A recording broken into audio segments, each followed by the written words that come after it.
siya guys.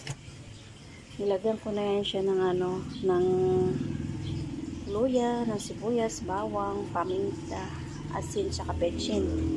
Saka naglagay din ako ng sili. O, diba? So, intay lang natin siyang kumulo. Ayusin natin. Ayan. Dinamihan ko ng sili.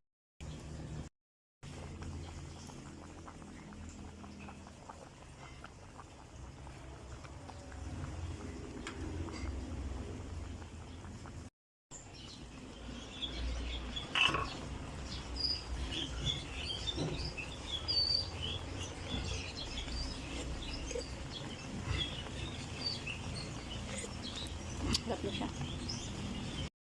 Saan ang iyo dito, Bes? May kutsara?